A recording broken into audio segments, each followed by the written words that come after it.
Hi friends, இன்றைக்கி நம்ம வந்து பார்த்திங்கன்னா ஒரு குட்டியான ஒரு விளாக் தான் வந்து பார்க்க போகிறோம். இன்றைக்கி வந்து பிரதோஷம். அதனால் காலையிலே வந்து பார்த்திங்கன்னா வீடெலாம் வந்து தொடச்சி விட்டுட்டேன். மாப் போட்டு எல்லாம் ரெடி பண்ணி வச்சுட்டேன். இப்போ இன்றைக்கி பிரதோஷன்றதுனால வந்து சாமி கும்பிடலாமே சொல்லிவிட்டு மாப்லாம் போட்டுட்டு குளிச்சுட்டு வந்துட்டு சரி நான் ரெடி ஆகிட்டு இருந்தேன். நேற்று வந்து மேட்டெல்லாம் வந்து துவைச்சி போட்டிருந்தேன். அதெல்லாம் நல்லா காஞ்சிடுச்சு. நேற்று நைட்டு அப்படியே விட்டுட்டேன். சரி சொல்லிவிட்டு அந்த ஒரு மேட் மட்டும் எடுத்துகிட்டு வந்து வாசலில் போட்டு விட்டுட்டேன். மீதி 2-3 மேட் இருக்குது. கொஞ்சம் நல்லா வெயில் வரட்டும், காஞ்சதுக்கப்புறம் எடுத்துக்கலாமே அப்படின்னு சொல்லிட்டு இருந்தேன். சாமி மட்டும் கொஞ்சம் சிம்பிளாக வந்து கும்பிட்டுலாம். காலையில் வந்து வாசல் தெளித்து கோலம் போட்டு வந்தேன். அப்போ வந்து துளசி கொஞ்சம் பறிச்சிட்டு வந்தேன். கீழே நிறைய துளசி செடி வந்து இருக்குது.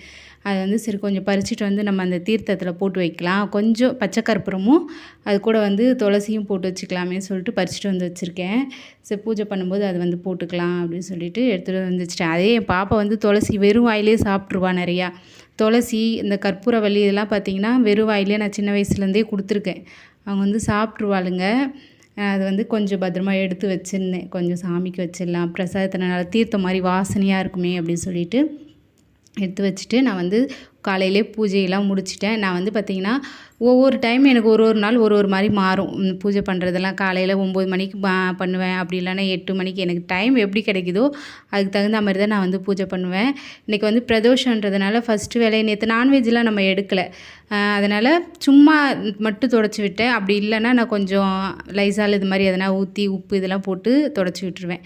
இன்றைக்கி சமையலுக்கு வந்து பார்த்திங்கன்னா பீட்ரூட்டு தான் வந்து குருமா வந்து வைக்க போகிறேன். இது வந்து பார்த்திங்கன்னா சூப்பராக இருக்கும்.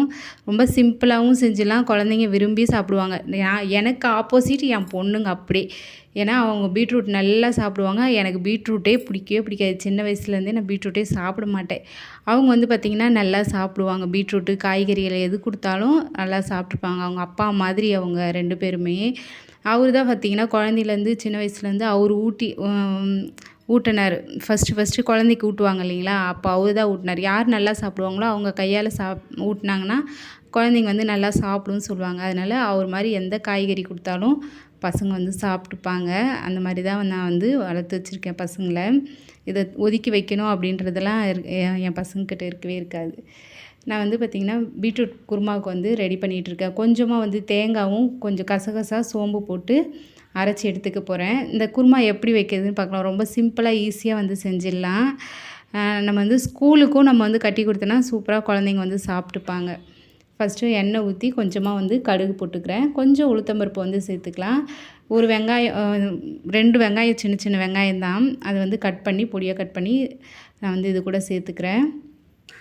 வெங்காயம் வதங்கினதுக்கப்புறம் இப்போ தக்காளியும் சேர்த்துக்கலாம். இதுக்கு மற்றபடி வேறு ரொம்ப செலவும் கிடையாது. ரொம்ப சிம்பிளாக செஞ்சிடலாம். நான் செய்கிற குழம்பு எல்லாமே பார்த்திங்கன்னா நம்ம வீட்டில் எப்படி செய்கிறோமோ நம்மக்கிட்ட இருக்கிறத வச்சு தான் நான் வந்து செஞ்சுருப்பேன்.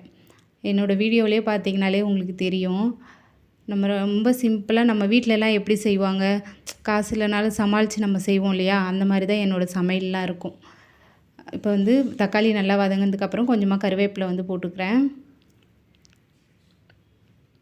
நிறைய குழம்பு சிம்பிளாக செய்கிறதுக்கு நிறைய இதெல்லாம் இருக்குது. நம்ம ரொம்ப ஹெவியாலாம் செய்யணும்லாம் அவசியமே கிடையாது.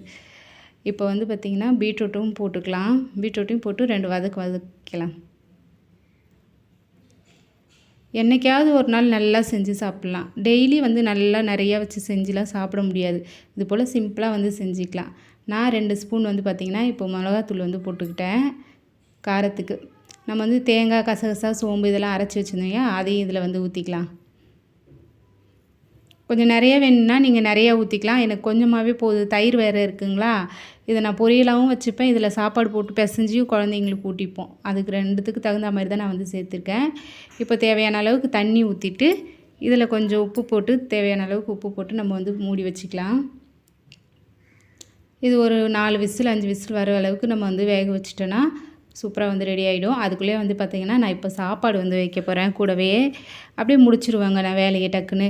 இந்த பக்கம் குழம்பு வச்சோமா, அந்த பக்கம் சாப்பாடு வச்சு விட்டோமா, அவ்வளோதான் வேலை சீக்கிரமாகவே முடிஞ்சிடும். இதுக்கு வந்து பாத்திரம்லாம் எனக்கு ரொம்ப சேராது. கொஞ்சம் பாத்திரமா அதை அப்பயே வந்து நான் வந்து கழுவி வச்சுருவேன்.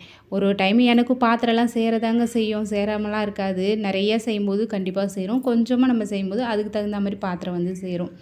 நான் அப்போயே வந்து பார்த்திங்கன்னா அதை ரெடி பண்ணி வச்சுட்டு நான் இப்போ வந்து வாஷிங் மிஷினில் வந்து துணியெல்லாம் போட்டு விட்டுட்டேன். போட்டு விட்டுட்டு அது அரைச்சி முடிக்கிறதுக்குள்ளே நான் சமையல் வேலையை முடிச்சிடுவேன். அதுக்கப்புறம் இந்த வேலையெல்லாம் முடிச்சிட்டேன்னா அப்படியே போயிட்டு துணியையும் காய வச்சுருவேன். அப்படி தான் நான் வந்து வேலையை அப்படியே டக்கு டக்குன்னு செஞ்சு முடிச்சுருவேன். காலையிலே வேலையெல்லாம் முடிச்சுடுவேன். ரொம்ப நேரம் ஃப்ரீயாக தான் இருப்பேன். அதனால தான் சரி வேலைக்கு போகலாம் அப்படின்னு சொல்லிட்டு முடிவு பண்ணியிருக்கேன். நம்மளோட சூழ்நிலையும் இப்படி இருக்கா, சூழ்நிலைக்கு தகுந்த மாதிரி நம்ம வேலையும் ரெடி பண்ணிக்கலாமே அப்படின்னு சொல்லிட்டு பண்ணிகிட்ருக்கேன். இருந்த 2 மேட்டையும் வந்து எடுத்துகிட்டு வந்து சரி அங்கே பாத்ரூம்லலாம் இல்லை மேட்டு, அதையும் எடுத்துகிட்டு வந்து அங்கே போட்டுடலாமே சொல்லிட்டு போயிட்டு எடுத்துகிட்டு வந்திருந்தேன். வெயில் வந்து பார்த்திங்கன்னா நல்ல வெயில் காஞ்சிட்ருக்கு. காலையிலே வெயில் சுழீர்னு அடிச்சிட்ருக்கு. இந்த பாத்திரத்தையும் கையோட கை கழுவி வச்சிடலாம். பாருங்கள் எவ்வளோ பாத்திரம் சேர்ந்துருக்குன்னு. இவ்வளோ தான் பாத்திரம் சேர்ந்துருக்கேன். நம்ம நிறைய சோம்பேறித்தனப்பட்டு நான் அப்புறமா தேய்ச்சிக்கலாம் அப்படின்னு விட்டேன்னா பாத்திரம் சேர்ந்துக்கிட்டே தான் இருக்கும். சாப்பிடுவோமா அப்புறம் பாத்திரம் சேரும். அதனால தான் அப்போவே வந்து பாத்திரத்தில் கழுவி போட்டு அதன் பக்கம் க்ளீன் பண்ணி விட்டுட்டுனா நமக்கு வந்து வேலை முடிஞ்சிடும். அதே போல் வந்து பார்த்திங்கன்னா நம்ம வந்து எப்போவுமே சுத்தமாக க்ளீனாக இருக்கணும் அப்படின்னு பார்த்திங்கன்னா நம்ம வந்து எடுத்த பொருளை எடுத்த இடத்துலையே வச்சிடணும். நான் பாத்திரம்லாம் கழுவி முடிச்சோடனே கொஞ்சம் தண்ணிலாம் வடிஞ்சதுக்கப்புறம் எடுத்த இடத்துல எல்லாத்தையும் எடுத்து வச்சுருவேன். அப்போ தான் வந்து நீட்டாக இருக்கும். அப்போ கூட என் பசங்க என்ன பண்ணுவாங்க, எடுத்து விளையாடுறதுக்கு இந்த பாத்திரத்தில் தான் நான் வச்சுருக்கதே கொஞ்சம் பாத்திரம் தான். இன்னும் நிறைய நான் வந்து கம்மி பண்ணிட்டேன். ஏன்னா நிறைய வச்சுருந்தோன்னு வச்சுக்கோங்களேன், நமக்கு தான் சிரமமாக இருக்கும். பாத்திரம் கழுவ, துணி துவைக்க இப்படியே தான் ஓடிட்டுருக்கோம். நமக்கு வேலையே முடிஞ்ச மாதிரி இருக்காது. அதனால் பாத்திரம் முடிஞ்ச அளவுக்கு பாத்திரம் வந்து கம்மி பண்ணிக்கோங்க. நம்ம எங்கே போனாலும் பார்த்திங்கன்னா பாத்திரத்தை வாரிட்டு வந்துடும். அது போல் மட்டும் செய்யாதீங்க. நான் நிறைய அனுபவப்பட்டேன். அதனால தான் சொல்கிறேன்.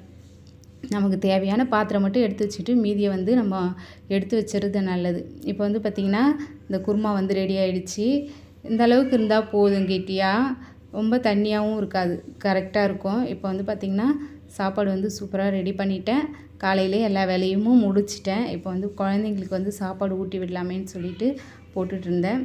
இதுலேயே பிசைஞ்சு ஊட்டினா சூப்பராக என் குழந்தைங்க வந்து சாப்பிட்டுப்பாங்க. பீட்ரூட்னா ரொம்ப பிடிக்கும். கொஞ்சம் அது இனிப்பாக இருக்குமா, அவங்களுக்கு ரொம்ப பிடிக்கும். அவ்வளோதாங்க இந்த வீடியோ. இந்த வீடியோ உங்களுக்கு பிடிச்சிருந்துன்னா லைக் பண்ணுங்கள், ஷேர் பண்ணுங்கள், கமெண்ட் பண்ணுங்கள், மறக்காமல் சப்ஸ்கிரைப் பண்ணுங்கள். தேங்க்யூ.